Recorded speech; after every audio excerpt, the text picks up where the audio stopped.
WrestleZone presents Lost in the Midcard. Here are your hosts, Jeremy Bennett and Matt Black.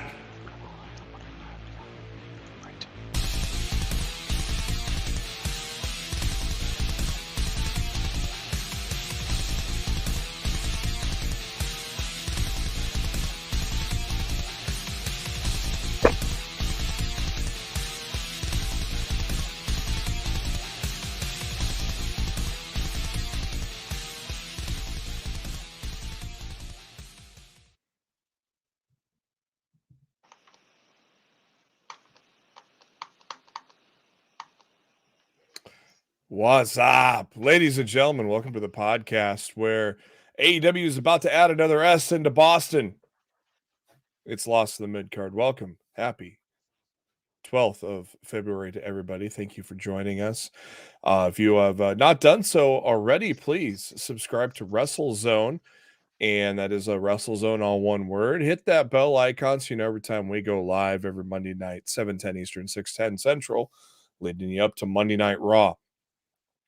Also, share this out, comment. Love to see everybody on the chat here, live chat with us.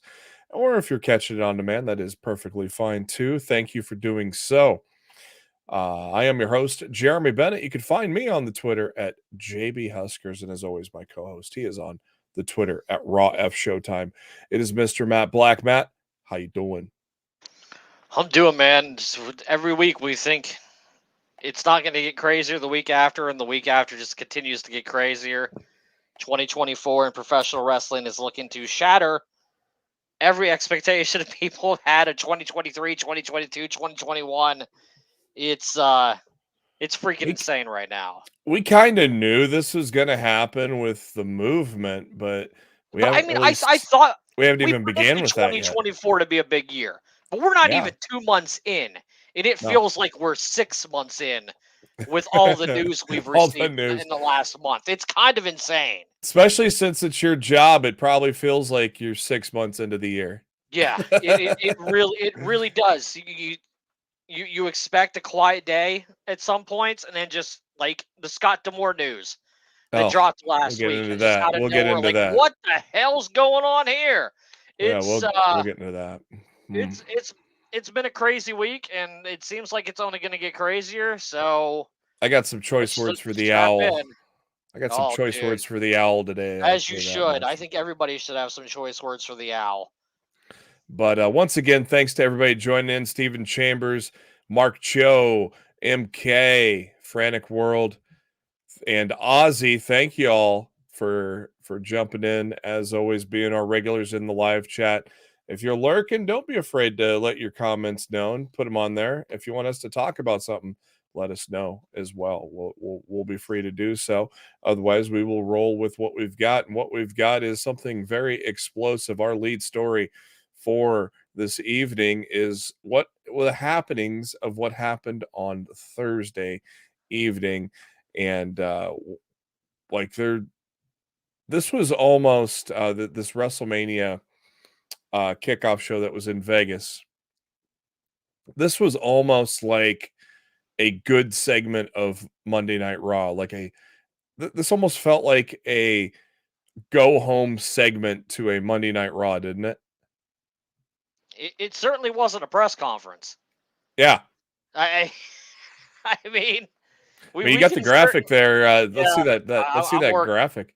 I uploaded everything, and it showed I uploaded everything, and I had camera issues. I rebooted, and I come back, and like half the images aren't there. So I just I had to re-upload. There it is. Re-upload that one. So there it is. That there was also that was right before the slap heard around the world. Somebody took a good photo of the slap too. You can see the fingers connected too. But the conference kicked off. Triple H had some words. Bianca Belair had some words. Rhea Ripley confronted by Becky Lynch. I mean, can we just not telegraph how that women's chamber is going to go, Matt? I mean, I don't mind it. I'm really looking forward to Becky and Rhea. So I don't really have a problem that they're telegraphing it. So look, sometimes the best stories don't need to be a surprise. Yeah, and with Seth Rollins comes out towards the end of the show, calling out Cody Rhodes to try to make the match for the world title official. Out comes Roman Reigns, and then comes The Rock, and it seems like The Rock and Roman are on a united front heading into a match at WrestleMania, and no music at all. Cody Rhodes coming in with a microphone saying, "This is bullshit." This is And bullshit. no entrance music, no introduction, no pomp, no Which I think was a circumstance. mistake. I think they should have Oh, you played think his so? Oh, especially after he said that there was only The Rock said that there was only one royal family in professional wrestling. I'd hit Cody's music right there. yeah. I would have hit it right there. And yeah, I thought it was a mistake to let him come out without the music because I think it would have gotten a bigger pop. Had the music hit, because even when you listen to him, when you couldn't see him at first, I wasn't 100% sure it was Cody because he sounded a little different. Like, I Who don't do you know, think it was? Viking setup right. I didn't know who it was, but like I didn't know 100% of who it was until I saw that Cody was standing there. Some Because random. I was watching that and covering Ring of Honor at the same time, so I was kind of listening to that while I was watching Ring of Honor. So when I heard the voice, I didn't really know who it was at first. Yeah, some random fan grabbed a hot mic. This is bullshit. Yes, it Well, I is. just figured it was somebody else in the back, but I couldn't tell by the voice who it was in that moment. And then, of course, The Rock slapping Cody Rhodes. Cody Rhodes choosing Roman Reigns, saying, "Screw your bloodline party. I am going for Roman to finish my story." Now, of course, there's the trailer that came out, I think, Saturday, if I'm not mistaken. Maybe it was Super Bowl Sunday. Sunday. It was Sunday. Super Bowl Sunday. They launched it at 6 p.m. Eastern Standard Time, like right before kickoff. And you're saying it leads you to believe that there may be a tag match at Mania too? The way things played out at the press conference and the way that things are looking now, if I had to take a guess of where they're going at WrestleMania, it looks like Cody and Seth against Rock and Roman on night one, and then Seth will defend his title against whoever wins the men's elimination chamber on night two, and Cody will face Roman on night two, because they know in hell Rock's working 2 nights. But I think the other three much younger talents could pull this off, and in a tag match, like, nobody has to do a whole lot. So And you're if also Rock gonna somehow, protect the Rock, yeah, who's probably not going to be in great shape to run at like a 15-20 minute singles match yeah, at WrestleMania. So honestly, this tag match works best out for everybody. I yeah, think. and yeah, I mean, if he somehow gets hurt, well, the match can continue on. If he somehow gets hurt, hopefully he does not. Hopefully he makes it Let's there. hope not. We don't need any injuries at WrestleMania. Do you think we still get Rock Roman eventually down I the line? do, and I think Rock will be the heel and Roman will be a babyface at that point. Seems like it. And I think they started to lay that foundation at the press conference, because honestly, Roman looked like a little bitch, and he looked like Rock's little sidekick yeah, instead of the tribal chief. And I think they're going to be able to play this out now, where the Rock's going to be so hated that they're going to be able to turn Roman Reigns into a monster baby face again, and Roman will end up beating the Rock probably at WrestleMania 41. and here's the weirdest thing ever. You thought if John Cena had this sort of run, everybody in the building would boo him. But there are still a large contingent of people that cheer Roman Reigns. There's a large contingent of people that want Reigns to beat Cody. Now, not the majority. When you're putting him against Cody, not the majority, but you still get a lot of cheers for a guy that's held that title for a long time, and a guy that has not really defended it much. It has lessened. It's not where it was a year ago. Still there though. I'm not. There's still a vocal contingent of Roman Reigns fans, whose main reason they wanted the match against The Rock at WrestleMania is because they knew that meant Roman was going to retain. Yeah. But I don't think it's nearly as large as the group of people that were going into 39. I think it's considerably smaller. Yep. Charles Cale, thanks for joining us on the show. Stephen Chambers, bring the Hollywood Hill rock music back. The old 2003 music, right? Yeah, Wasn't that that's what I want. that was a good theme. Is cooking. Yeah. That's what I want. The helicopter flying down. Then that weird little music tone over it that there's no way I could replicate with my voice. But yeah, you get that whole thing, and then it's just like, yes, cook it. And then that's I think that's the Rock we're getting. We'll probably find out on Friday because Heyman said he's burning Rock and Roman to SmackDown on Friday to confront Triple H. I like this Rock though. We haven't seen this Rock in a long time. Calling the people whining about Cody, Cody crybabies, as he said on McAfee when they were in Vegas for the on Radio Row for the Super Bowl, and of course McAfee and Michael Cole doing the commentary for the presser on Thursday as well. Did you Mark see the Cho in the chat? Report? I might have, but I've had a long day, so I've been gone all day. What was it? They're going to put out Rock branded Cody Crybaby. Oh no, I did not see that merchandise on WWE Shop heading into WrestleMania. Interesting. Like, it'll be a Rock shirt, but it'll be making fun of Cody. Of course. So I saw a couple WrestleVotes reports this week, so I did not hear that one though. Yeah, Rock apparently is fully embracing the heel turn. And he's gonna go all out with it. And props to him. He read the room. He understood what needed to be done. And I give him credit for that. Because he could have let his ego got in the way and be like, no, I signed on, I have this match. This is my match. I'm not backing down. I am thrilled that we're in a regime of WWE now that can listen to what the fans are saying and choose to pivot instead of, I'm Vince McMahon, damn it, I'm gonna do whatever the hell I want. And dig his heels into the freaking sand and just do whatever the hell he wants. Hey, I'm still going to believe this was the plan all along because they knew the reaction if they were going to pull Cody from that match. I think way too many people say you're wrong, dude. I know, but I'm not changing my story.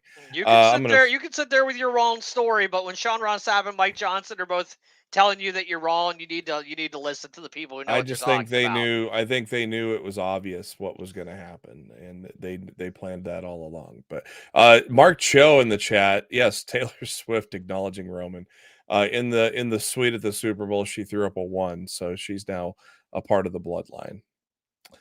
Yeah, I saw that meme everywhere today, and he's talking to you, JB.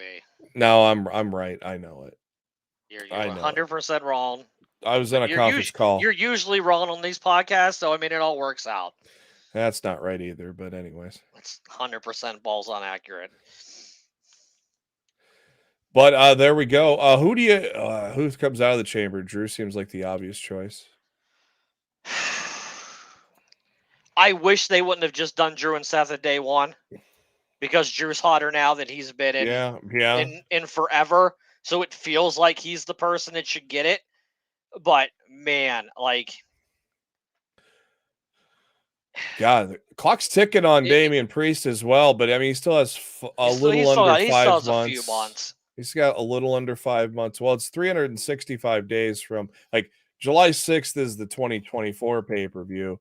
When did July 1st is when the pay-per-view happened last year. So I'm gonna throw out a crazy scenario. Okay. That most likely won't happen, but they could actually do this. If a baby face wins the Elimination Chamber for the men, I think this is happening. I think the main event of night 1 will be that tag match. And I think when that tag match is over, Seth will be selling his knee, and Priest will come out and cash in. And then Priest will end up defending the World Heavyweight Championship on night 2 against whoever won the Elimination Chamber. But it has to be a babyface. If a heel wins like Drew, that's not going to happen. But if a babyface wins that chamber match like LA Knight or Randy Orton or something like that, and they come out of Perth with the title shot, I would not roll out them giving Seth his main event at WrestleMania, but selling his knee, which technically is going to be fine by WrestleMania, but selling his knee after the match and Priest cash it in at night 1 to set up a change of match on night 2. Makes you wonder because I would not roll that out. Now that Logan Paul is going to probably be in the chamber, he'll probably win his qualifying match, I would assume. LA Knight now may be in play to win that chamber with that whole scenario change and a Punk getting hurt. all of this. I Yeah, think because it seems like Logan Paul's story with Kevin Owens isn't done. That's what I was getting to. I think KO and Logan Paul is now. I think WWE has been so happy with that feud, and we knew it wasn't done because KO got some heat back at the Rumble. Yep. I think I thought it was a given that this was going to be in Australia. I think now that's going to be a Mania match. Now that opens, now with Punk getting hurt, that could open the door for LA Knight to win the Chamber. Yeah. Like I said, look, there's going to be a lot of heavy hitters in that Chamber because you're going to have who's in there right now. It's Randy Orton And Drew McIntyre. You're probably going to have Bobby Lashley after tonight.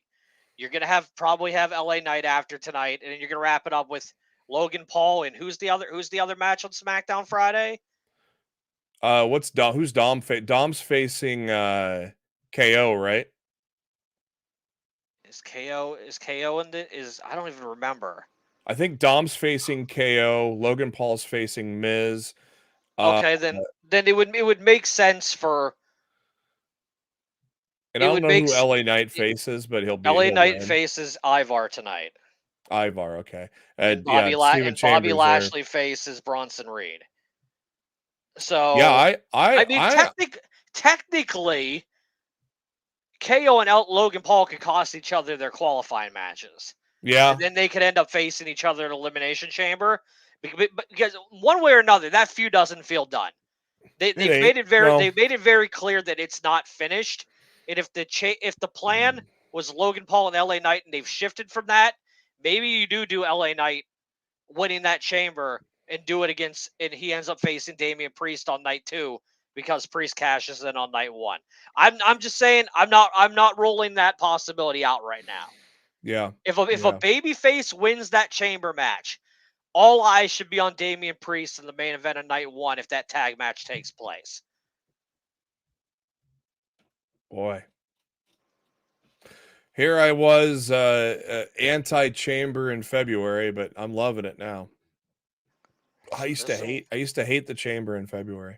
Here's the thing, I'm not waking up for it. Oh, there's nothing on that show that I just can't at this point that I just can't wake up and watch. No, like I woke up Sunday morning and watched the New Japan show that took place at like 3 a.m. in the morning on Saturday night into Sunday morning. So if I could do that with New Japan, I could do that with Elimination Chamber too. I'm not getting up at 5 a.m. unless there's like some massive match signed within the next week that I have to see live. Yeah, I don't think that's going to happen. I'll be getting home probably at 2:30 a.m. and yeah, I won't think I will be lasting till 5 and then last another 3 hours on top of that. So that ain't happening. Yeah. MK in the chat says, why are SmackDown guys going for the World Heavyweight title, which is a Raw title? Doesn't make sense. I think it's just the fact that it's giving everybody a fair shake at a WrestleMania main event. They're doing the same thing. They're doing the same thing with the women. Yeah. It's giving everybody a fair shake. They made it abundantly clear that Adam Pearce and Nick Aldis collaborated with these matches. Getting along for once. And I think this is good. I think if your champion's already locked down, if Roman's already locked down with Cody, and you're a SmackDown guy, and you're like, where's my WrestleMania opportunity? Fight in the Chamber. That to me that makes perfect sense. I don't have an issue with that at all. Going back because if you're a SmackDown guy and you win the Raw title, they're just going to move you to Raw after WrestleMania. That happened a lot. Yeah, there's precedence for that in the past. Like Cody's going to move to SmackDown when he beats Reigns. There's not a problem with that. Because going way back, Jack Swagger cashed in on the world champ and he was a Raw guy, so he moved to SmackDown. They just move him. 26 after the hour, Stephen Chambers' question there, is Drew's contract expiring this year? Yes. I think it's middle. It's either summer or September, something around there. It's somewhere in the middle of the year, maybe September-ish. Well, it was supposed to be prior to WrestleMania, but WWE reportedly added injury time onto Drew's contract. So it's expiring at some point in 2024 if he hasn't signed a new one already. We don't know. The push that he's been getting on WWE programming week in, week out And especially if he wins the chamber, Yeah. Oh yeah. he signed a new deal. But And no a one lot of that, will be able to convince me otherwise. a lot of that's his own doing too. I mean, he's been just tremendous especially ever since Punk went down. He has just been tremendous, and it's almost been such a good heel that people are cheering him again. So it's almost like maybe he wins in anyways, and you still do the priest stuff because people have been cheering Drew. They'll definitely boo Judgment Day, except for Mommy. So you can almost still do your plan with Drew winning the chamber, in my opinion, just because of how much people are. I don't know if Drew was bullshitting, but he was saying that T-shirt was at the top of the charts. There'd be some work they'd have to do to get the crowd back fully. Yeah, behind fully. McIntyre, and if they do that, and he has resigned, that means Punk has to come back as a heel. Because Punk's first target coming back to the company, he wants Drew. So if Drew's a baby face at that point, Punk's got to come back as a heel. We all know Punk can do that. Well, yeah, I mean, yes, we all know Punk can do it, but does WWE want to pull that trigger that quick? Yeah, that's true. So I don't. There's a lot of What I like about WrestleMania 40 right now is there are more variables going into this event than WrestleMania has probably had in the last 10 years. WWE's on fire right now. So it's exciting. Even with the unfortunate injuries, they're on fire right now, and it's already an exciting road to WrestleMania. Now let's go from excitement to complete utter disbelief and what the fuck. Once again, the owl strikes again. Early this past week, we learned that Scott D'Amore has been let go as president of TNA Wrestling, and a guy that has absolutely no wrestling knowledge, Anthony Ciccone, is now the president of TNA Wrestling. The rumor has it that D'Amore wanted to purchase TNA away from Anthem, and have his own full control over it. And for some reason, I don't know what No Cred Ed had to against that. You could have just said no. You didn't have to let the guy go, because this guy has been instrumental with this company. He's been with TNA since the beginning, basically, back when it was a damn weekly pay-per-view on Wednesdays. And this is one of those universally panned. No, I have not seen anybody celebrating this move at all. Have you, Matt? No, I mean, there's a very small portion of people who are seemingly happy about it, but these are conspiracy theory people who claim that D'Amore is like a terrible person and has done these terrible things that nobody in the company is seemingly talking about. And if D'Amore has done these terrible things and there was a reason for him to be terminated, don't you think Anthem would be coming out and saying this to save face? We let this guy go because of A, B, and C. Yeah. Like explain the decision to let him go so you're not public enemy number one. But they're not offering any reason why he's let go. He's terminated. He's gone. He wanted to buy our wrestling part. Whoop-a-doo. From my understanding, a large portion of that roster is pissed off. Oh, I would be too. They're very, very upset. And I think this is going to be very hard for TNA to not only bring new talent in going forward. I think it's going to be hard to keep the talent that they have. Oh, because there's going to be a lot of people there that are going to be looking to get out of their deals. Absolutely. Or just jet when their contracts are up. Because I think they really screwed the pooch on this one, man. So Mark Cho here at 35 says TK should let Scott run ROH exclusively. I say TK takes a step back and lets D'Amore be head of creative for AEW. Yeah, that's not happening. No, it ain't. But that's 1,000% not happening. I would rather see that. But if I'm WWE or AEW, as long as he hasn't done anything. Yeah. As long as nothing comes out that there was like a legitimate reason for him to be terminated. Now, are you referencing the Don Callis stuff? Yes. Okay. If that comes out and he had nothing to do with it, then I think it's a no-brainer for AEW or WWE to call him up and bring him in. Absolutely. Because WWE just worked with them to do the whole Jordan Grace deal. Yeah, and So I they've mean, had they're clearly friendly with D'Amore. and they've So had Jeremy Borash on with the company for several years now too, who yeah, works with a lot of the vignettes and things. And of course, Borash and D'Amore have a long history together as well. So I am just when I start to get back into liking Impact again, and they do that. And now I haven't watched last week's now. I almost have no desire to watch it again. It just because who's going to be look, there? Who's going to be we there? talked about this a couple months ago, that we were very worried that the return of TNA wrestling would also bring back the return of LOL TNA. Well, Yeah, this was a vintage LOL TNA move this is that more like that more of Anthem a pulled last week with Scott D'Amore. yeah. This is more of a no cred Ed move, but yeah, But this is the kind of thing that, and the reason why the fans don't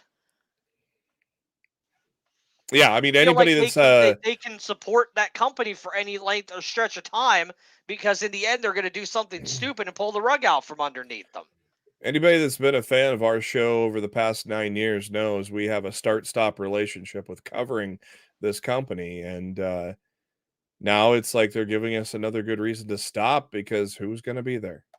You know, I don't know. I just don't get it. It's even harder for me to watch now because freaking Verizon took access away from me. Oh man, I know, and So I love that. I'm paying that damn $1 a month for the Yep. for the YouTube thing right now just to watch the weekly product, and I'm just like, man, I don't even feel like doing that because I don't want to give this company my money right now. Like, I feel like they literally just they as a fan, they slapped me in the face with this stuff. Oh no, Scott wants to use more of a budget than we're willing to give him. Oh no, Scott wants to buy the company. Let's just get rid of him instead. What? It, After he put you guys back on the map with I swear this company can't, like, Anthem can't get out of their own way. No. Like, anytime this company starts building positive momentum, something ridiculous like this happens. I would have been absolutely thrilled if they would have allowed him to just buy TNA out. But And they freaking should have. Anthem has proved to me time and time again that they're in no position to be running a professional wrestling company. no. D'Amore gave them an out, and they still didn't freaking take it. And it's like it just makes zero sense, unless there's something we don't know, but it just Like I said, this is all prefaced on the fact is unless there's something we don't know. If there was a legitimate reason for him to be let go, you would think that information would be out there by now. Because this happened almost a week ago. I believe it was last Tuesday that this went down. And we're a week in, and nothing has come out that paints D'Amore in a negative light. Yeah. So it really doesn't make any sense. Yep, if I'm Triple H or Tony, man, I'd be getting on that phone ASAP. Moving on to better news. The end of Dynamite on Wednesday. We saw what we've been waiting for a long time, basically ever since Sting debuted with the company. Him and Darby Allin holding up those tag team titles to close out Dynamite after Ricky Starks went for a spear. Sting caught him and put him in the death drop to get the win. Great moment. His son's in the ring, and of course, the heel Young Bucks have to go in and ruin the moment. His son's taking a couple of bumps. That was pretty cool to see. God, that one kid looks just like Sting from the 80s and 90s, doesn't he? The one kid, I believe it was the one on the right. Yeah. Looked just like vintage Surfer Sting from like 1989. Take the paint off. Yeah. And I was just like, crazy. holy, like you blonde him up a little bit and you put the paint on. Yeah. And it looked like it would literally look like Steve Borden stepped into a time machine and came out 40 freaking years ago. I don't know if unbelievable. I don't know if they ever were wrestlers or not, but I'm sure Daddy taught him how to take a couple of bumps throughout the years. That's what I'm saying. I'm not sure if his sons have any interest in wrestling, but that one son, if he wanted to carry on the legacy of his dad and call himself Sting Jr., like he could have a very successful career if he's even half as good as his dad is. Absolutely. And I'm seeing a lot of people that are saying, a lot of AEW fans saying, this is the most favorite Young Bucks that they have ever seen. These guys right here. And that was the I mean, the way they've been conducting business the past month has been brilliant. And then now to ruin a great moment, Sting is it's his 25th title in pro wrestling. He's 64. Him and Darby have been together since he debuted, and you finally got the moment that we've all been waiting for, them holding up that gold, and Matthew and Nicholas have to ruin it all, wearing white suits that were covered in blood by the end of it. That just added to another great story to put into Revolution, in my opinion, Matt. What do you do at Revolution? What's the finish?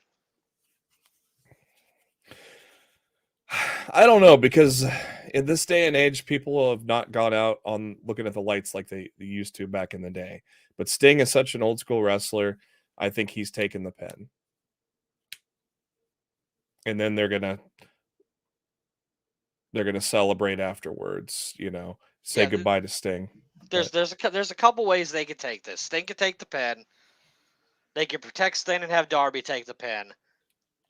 Or Sting and Darby go over and they relinquish the tag team titles and put them in a tournament after Revolution.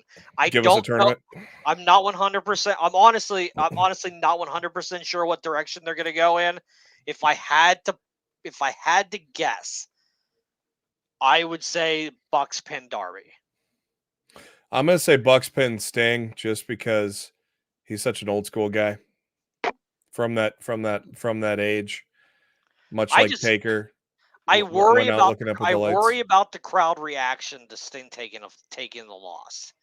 That's my main concern, because let's face it, they've pretty much sold out Revolution on the they'll rebound of seeing Sting's last match. So yeah, they'll rebound, raising his hand at the end of the night, and it's going to be a happy ending. But I just feel like Sting's such an old school guy that's going to be the way it goes. Well, he never wanted to win the titles in the first place. No, he didn't. I mean, that's why he got talked in. So long. That's why it took so long to get this title shot to happen in the first place. Because if we're basing everything on AEW's ranking system, that granted was gone for a period of time, Sting and Darby should have had a tag team title shot ages ago. Well, same with Hook. So, Hook was undefeated for so long. Moving on to more AEW news. Oh my God, Matt, were we right or were we right? That open date on the calendar on March 13th. I tried to tell people. Gee, where are we gonna put Dynamite on the 13th? It's on the calendar. Where can we go? Oh, look at that. Oh, look at that. Look at that. Boss, 2 S's there. There's another S in Boston, some dollar signs. Gee, this is Punk all over again, where it's going to be an obvious debut, but yet it's going to be a glorious debut. And I still say they swerve the crowd. And the first welcome to AEW. Not Okada now. Will Ospreay. That way he can get he'll take some heat, And I think Ospreay's coming as a babyface, man. You think so? Yeah, I do. I think he's gonna be against the Don Callis family first thing. I think because Callis is gonna be like, "Oh, my guy's back," and he's like, "Nah, bruv, I'm not with you jobbers anymore." So I because then you set up matches with Hobbs, you set up matches with Takeshita. Yeah. I think Ospreay immediately comes in and denounces the Don Callis family, but I think we see Ospreay well before March 13th. If he's done now. AEW, and if you want to flip the script, you open Dynamite Big Business with Okada, and you close with Mercedes. Yeah, that's what I said. Because that's what I said last week. Throw the swerve out. Everybody expects them to open with Mercedes like they did with Punk. Yep. So you open with the only guy who's not going to get booed. Yep. The first person you see is freaking Okada, and then you have a women's match in the main event or something like that, and you bring Mercedes out at the end of the show or something like. I don't know what they're gonna do, but I am very confident that we're going to see both Okada and Mercedes at Big Business on March 13th.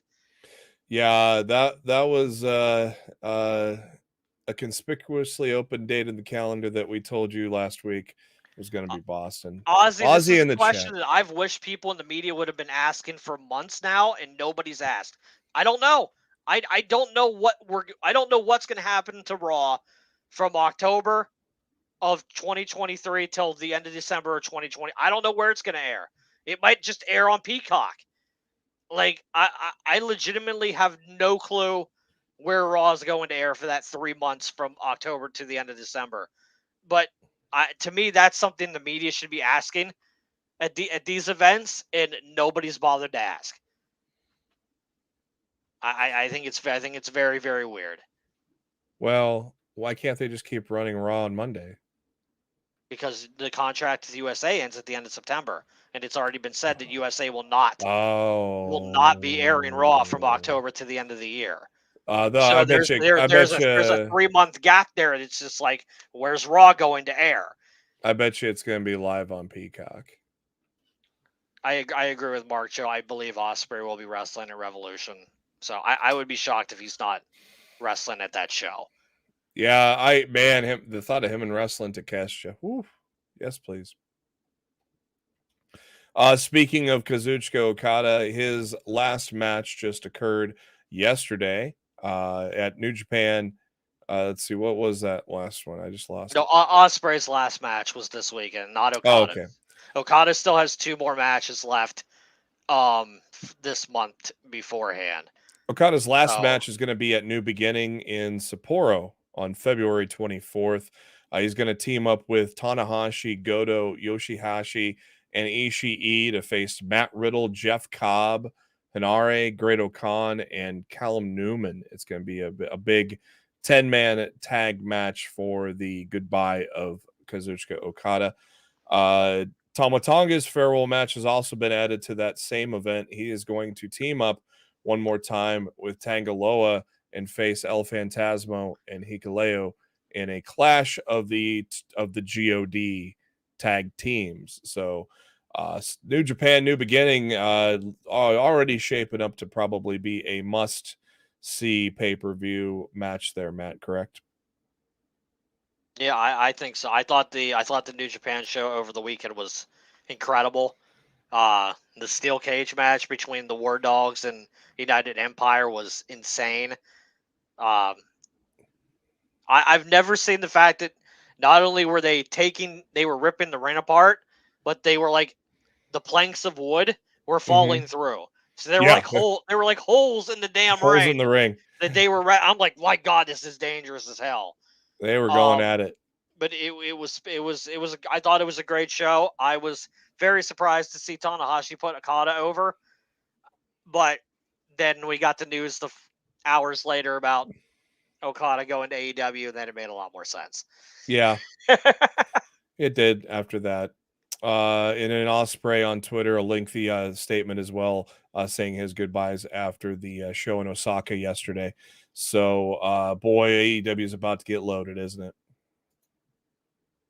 And within the span of the next month and a half, they're going to get Okada, Mercedes, and Ospreay on their roster. So that's going to definitely fill in some of the injury holes that they're dealing with right now with Adam Cole and MJF and Kenny Omega. Like, imagine what this roster is going to look like with all the injured people come back, and they've got all these new people to insert in them with them. My God, it's going to be. AEW is going to be crazy later on this year when that roster is fully healthy. Moving on, we got about less than 10 minutes Monday Night Raw. What we have tonight, we have New Day and Jey Uso joining forces. They're going to take on Imperium. Liv Morgan, Zoe Stark in an Elimination Chamber qualifier. Big Bronson Reed and Bobby Lashley. That's going to be a fun match. Also an Elimination Chamber qualifier. R-Truth. Do you hear about him attacking Gunther after showing off the air on SmackDown? What? Yeah, he attacked Gunther. Why was Gunther on Or not SmackDown? SmackDown. It was a house. Was it a house show? No. What? Oh, I gotta a look this house up show now. makes more sense. They'll do whatever they want on a damn house show. I thought they said SmackDown. I don't know. Maybe he was in a dark match. Might have been Imperium in a dark match. Cody had a dark match with Solo on SmackDown, so that doesn't make any sense. It says our troop whoops Gunther's ass after SmackDown went off the air. I was correct. Yeah. That doesn't make any sense. Yeah, after SmackDown, it was a dark match or a dark match. So they had multiple dark matches Friday night. That normally doesn't happen. Most times, fans are lucky to get one. And I know they got Cody and Solo Sikoa after SmackDown Friday night. This is weird. Who's reporting that? Oh yeah. Gunther took on Cameron Grimes, and then after the match, R-Truth attacked him. I was right. It was Friday. Was it before SmackDown? Maybe that would make more sense as a match before SmackDown. It just says dark match. It said after SmackDown. All the articles say after. Weird. That's weird. Like, I'm sorry, but I love Gunther. I'm not waiting around after SmackDown ends to watch Cameron Grimes get his ass beat. I'm just not. Like, at least put Gunther in there with somebody that's being treated in a credible manner right now. And I guess maybe they felt like, well, Cody's coming out, so we're gonna have to. People will sit here and wait through this, but that just seems bad. That just seems bad to me. And R-Truth taking on JD McDonough, and LA Knight taking on Ivar, also an Elimination Chamber qualifying match. AEW this Wednesday, headlined by Adam Copeland, the Rated R superstar, taking on Danny Garcia for a number one contenders TNT title match. We're going to hear. That is. I want it. My gut says Garcia, just because I think they're going to play the long game. If Garcia wins, is that leading to the Copeland heel turn? Maybe, but or he would join Christian. Or he aligns with Christian Cage. Maybe, because I'm just thinking they're playing the long game with Copeland and Christian, like Tony likes to do. Here's the thing. Let's say Garcia does beat Copeland on Wednesday. What do you do with Copeland at Revolution? He's just not in a match then? You can figure something out. I'm not sure what the play is if Copeland loses. That's my whole thing. Garcia makes sense to win, but I would have Copeland back up Mark Briscoe in the feud with the House of Black, because Briscoe needs some backup in that feud. Maybe have him back him up or something. We'll hear from all three. Yeah, we'll hear from all three title contenders, Paige, Joe, and Swerve. The premiere of Timeless Tony Storm's Wedding. Matthew and Nicholas, the AEW EVPs, taking on Top Flight. That won't suck. Sky Blue taking on Willow Nightingale. MK saying I missed DMD. When she's coming back? I would imagine she'd be back sooner rather than later. She was hanging out with Bailey, Mercedes, and Trinity Naomi at the Super Bowl there. Yep. Lots of wrestling talents at the Super Bowl yesterday. Speaking of Super Bowl, Seth Rollins is wanting the world's power couple of Travis Kelce and Taylor Swift to come to WrestleMania 40. Marcho, I do not want to see Daniel Garcia in Christian's group. No, he's too much of a babyface. Garcia needs to stand on his own now. He's too hot right now as a babyface. After that Continental Classic run, it's fine for him to be aligned with people like the Allegiance with FTR and Daddy Magic and stuff.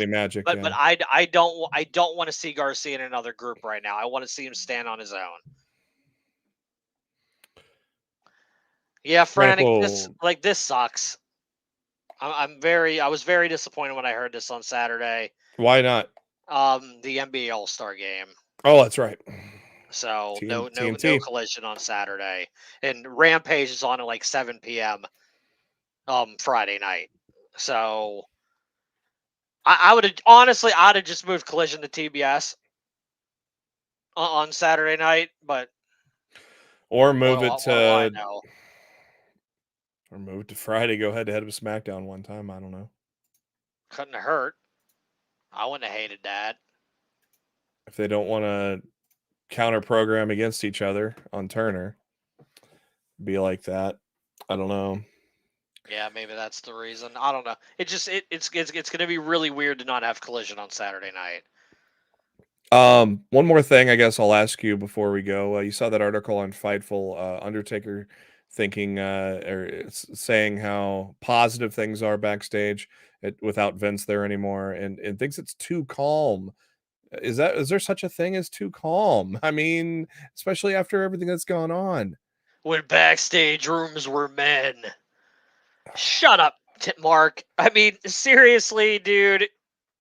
I think it might have been Kate. I think it might have been Kate from Fightful. She goes, "I liked it better when he stayed in character." And shut up. He says some really dumb stuff now. Why is a good backstage environment, a positive backstage environment, a bad thing? Like, yeah. Well, remember when he was like denouncing people playing video games? Oh, you'd rather them just get drunk and do drugs? yeah. Like your boys did? He will carry knives to fucking shows and shit. Well, I mean, Piper probably almost had to with the heat he always had, but you know. To me it's really weird to hear some of the takes that he Especially has. after what But has just happened. Obviously, Vince is always going to be his boy, but unfortunately, I don't know. But you know what? Let's wrap her up. Let's get you to the televisions in time for Raw here. Any final words on this past week in pro wrestling, Matt? I'm happy WWE pivoted. I'm excited to see where things go. I don't know how much of an advancement we'll get tonight on Raw. I know Cody's scheduled to speak, but I don't believe Roman or Rock will be appearing. So it'll They'll just be save that for Friday. what they should do tonight is Cody should come out and explain why he changed his mind. Yeah. That's what the promo should be. The promo should be why I saw Rock getting buddy with Roman. Rock sold me a bill of goods. He lied through his teeth. When you do that to me, I don't have to be a man of my word anymore. And I took what I wanted in the first place, and that's Roman Reigns at WrestleMania. I think Cody needs a promo along those lines tonight to explain like the last week and a half away, and we can go from there. Well, it's going to be a crazy ride. Of course, Rock and Roman set for SmackDown this Friday. So I think we're in for yet another crazy week of professional wrestling. For Matt Black, this is Jeremy Bennett. Follow us on the Twitter. The links are the ats down below. We'll be live tweeting Raw, which starts in just a minute. Thank you for tuning in to Lost the Midcard. Have yourselves a great week.